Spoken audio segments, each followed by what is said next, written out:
Hey everybody, today it's time to take a look at the first quarter approval ratings for U.S. senators and governors. This just came out yesterday, April 10th, and this is going to be from Morning Consult slash Morning Consult. And overall, I don't think this is a fantastic source. However, they do look at every state, they look at every senator and every governor. So when there's a comprehensive set of data here, I think we should take a look at it. So let's start here with the U.S. senators. So at the top, we've got a map of the average net approval rating. That's going to be for the two senators in each state. Now, green is good, red is bad. And pretty much every one of these states is green except for one or two. That's going to be Kentucky at -9 and Iowa, which is even. There's a few other states that are lighter shades of green, such as Wisconsin, Nebraska, and Texas. But other than that, every other state is not looking too bad. Now let's go down here and see what the takeaways are. We've got Bernie Sanders with a 69% approval rating is taking the top spot again for the third quarter in a row. Now second place, we've got Peter Welch. That's the other senator from Vermont. Usually in states that have lower populations, it's easier to have a higher approval rating. It's going to be true for a blue state like Vermont, and it's also going to be true on the other side in a state like Wyoming. Then we're looking at Mitch McConnell remains the most unpopular. That's going to be for 17 quarters in a row. So that's more than 40 years there for McConnell being the absolute rock bottom U.S. senator. Now that doesn't really matter that much because he's not running for re-election next year. Even if he was, I don't think he would be able to get through a primary. But McConnell has found a way to be very unpopular in a deep red state, and to do it for more than 4 years is nothing short of impressive. It's almost like he's trying to be unpopular. Then we've got Chuck Schumer, the leader for the Dems. It says despite attacks from progressives nationally, Schumer has maintained his standing among the overall electorate at home with 51% approving and 35% disapproving. That's just going to be a mild dip in support among Democrats in New York. So a 51% approval rating sounds great, but it also doesn't mean that there can't be a significant enough backlash that can develop before Schumer faces his next primary. Then we've got Susan Collins in Maine, who's also up for re-election next year. It says her approval rating has declined by 12 percentage points, more than any other senators. A slim majority, 51% of Maine voters now disapprove of her, up from 44% from the prior quarter. 42% approve, that's down from 47. Now, Collins is an interesting case. The state overall does lean blue, and Collins is considered a more moderate type of Republican. She faced strong headwinds in 2020. According to the polling, it looked like she was going to lose, but that turned out to be way off, and she won re-election rather comfortably. So also sometimes somebody can be unpopular, but by the next election, they're able to turn it around and win another term. I know even someone like McConnell was not all that popular before he won re-election last time, but by election day, everything blew over and he won easily. And then we've got Jim Justice, the new senator from West Virginia. It says he's consistently one of America's most popular governors, and early in his term in the Senate, his approval rating is at 57%, only 26 disapprove, but that's technically 10% lower than where it was when he was governor. So let's look at the list of the most popular, and apparently they've got a top 12 on here, but after Sanders and Welch, rounding out the top 5 are John Barrasso in Wyoming, John Hoeven in North Dakota, and Angus King in Maine. All three of them are at 60% or above. Now let's go to the other side. Let's look at the most unpopular. We already know it's going to be Mitch McConnell. Then there's a gap, and then we've got Susan Collins. Then it's Deb Fischer, who just won re-election in 24. Then Ted Cruz is above water by 46 to 45. Then back underwater, we've got Ron Johnson in Wisconsin. Now there are 13 senators on this list, and every one of them is a Republican. Some of them are new, some of them are up for re-election next year. Now let's go down here a little bit further. Now there's a drop-down box where you can pick out any senator in any state. This will show you their approval rating going back several years. For example, we've got Tom Tillis on here. Next year, North Carolina, his seat is going to be vulnerable. But for whatever reason, since the last quarter, his approval rating has actually gotten better. Down here, it even says that he's one of the most vulnerable Republican senators up for re-election next year. But his approval has gone up and his disapproval has declined. Then it says John Ossoff, the most vulnerable Senate Democrat on the ballot next year, saw almost no change in his standing. 52 approve, 30 disapprove. That looks a lot better than Tillis's rating. But again, approval ratings don't necessarily tell you how people are going to vote, especially a year and a half out. How about John Fetterman? It says one of the Senate's most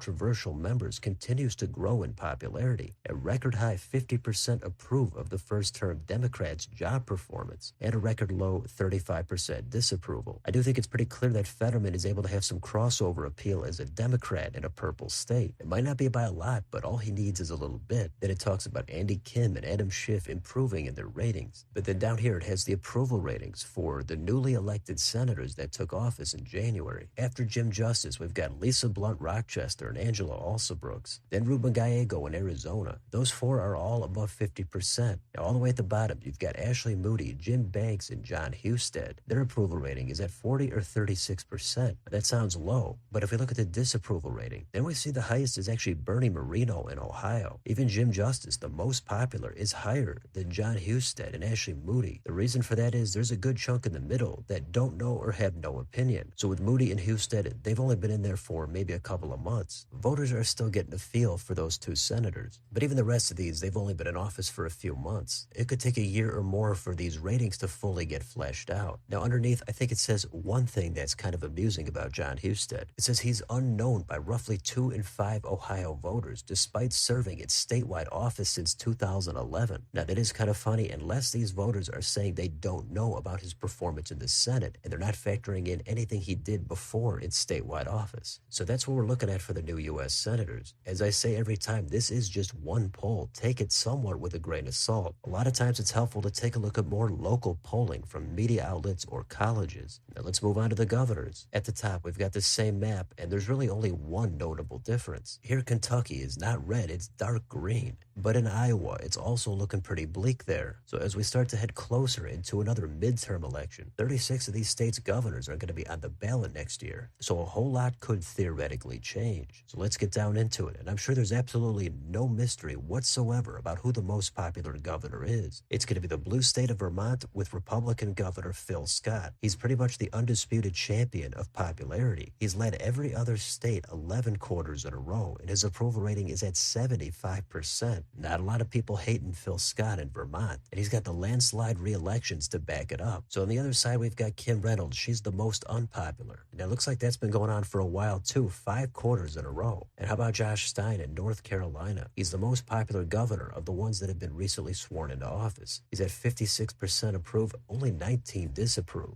Usually in states that are dominated by one party in the legislature and then have the opposite party for governor, those governors tend to be popular. It's not in every case, but most of the time. We've seen it across the political spectrum. John Bel Edwards in Louisiana, Larry Hogan in Maryland, Charlie Baker in Massachusetts, and of course Andy Beshear in Kentucky. So if we look at this list of the most popular, again it's Phil Scott way out ahead of everybody else. Then it's going to be Andy Beshear in Kentucky. But the first name that jumps out at me on here is going to be Brian Kemp in Georgia. He's at 62 approve, 28 disapprove. Now he's term limited, but he could have his sights on the Senate. Even if the environment favors the Democrats, if it was Kemp going in there with these approval ratings, that should at least make that seat competitive, if not Kemp getting the slight advantage. Now what about on the other end? The most unpopular. So Kim Reynolds is the only one underwater. She does stand for election next year. It's unclear if she's going to run for another term. Then number 2, we've got Janet Mills in Maine. Her popularity has taken a bit of a hit. She's been in the news in recent months having a dispute with the Trump administration on transgender athletes, but she's still above water here by 7. Then we've got Greg Abbott in Texas. He's at 51 to 42. Then you've also got some governors that seem to be on this list every quarter. You've got Dan McKee, Tina Kotek, Kathy Hochul, Tate Reeves. They're considered unpopular by Morning Consult, but as you can see, a lot of these are still comfortably above water, some of them by more than 10 points. So how unpopular can you really be if you're at a plus 10% approval rating? So as we go down here a little bit further, you've again got the drop-down box of every governor. Here I've got Joe Lombardo pulled up in Nevada. That's a purple state, and it's going to be a key race to watch. According to this, Lombardo seems to be relatively popular at a 53 to 30% approval rating. But as I've said, everything could change by the next election. Then underneath, it does single out Brian Kemp in Georgia. More voters than ever approve of Kemp at 63%. And you can see he bottomed out in 2021 at a low of 47%. Says Tim Walz here is unscathed from his vice presidential bid. He's at a 55% approval rating, and he might run for a 3rd term there in Minnesota. And then it says Ron DeSantis has his best numbers since he launched his failed campaign for the 2024 Republican presidential nomination. He's up to a 53% approval approval, 42% disapprove. It's a 5-point improvement in his net approval rating since a campaign era low. So they talk about how it's looking good for DeSantis and for Walz, but as we just saw above, they were on the list of the most unpopular governors. So a lot of times these ratings are all relative and not really overly useful. Then we've got the newly elected governors. Again, Josh Stein is at the top at 56%. Then it's Patrick Morrisey in West Virginia and Larry Roden in South Dakota. All of them are above 50% approved. But at the same time, every one of these governors is more than 10% above water. So read into that what you'd like. The last thing we'll point out here is it says former Republican Senators Kelly Ayotte in New Hampshire and Mike Braun in Indiana are among the most disliked governors given their higher name recognition. But they start out their terms with positive numbers for more voters than not. So those are the numbers. Put as much weight on them as you'd like. Down below, it talks about the methodology, and it mentions that the margin of error among registered voters vary by state. They range from plus or minus 6% in a state with a low population like Wyoming to plus or minus 1% in a more populous state like California. So that's where we're at on approval ratings. When we took a look at these last year, a lot of this was the same. But we also saw things like John Tester in Montana and Sherrod Brown in Ohio. They had pretty decent approval ratings, but they went on to lose re-election. So it's just a snapshot in time.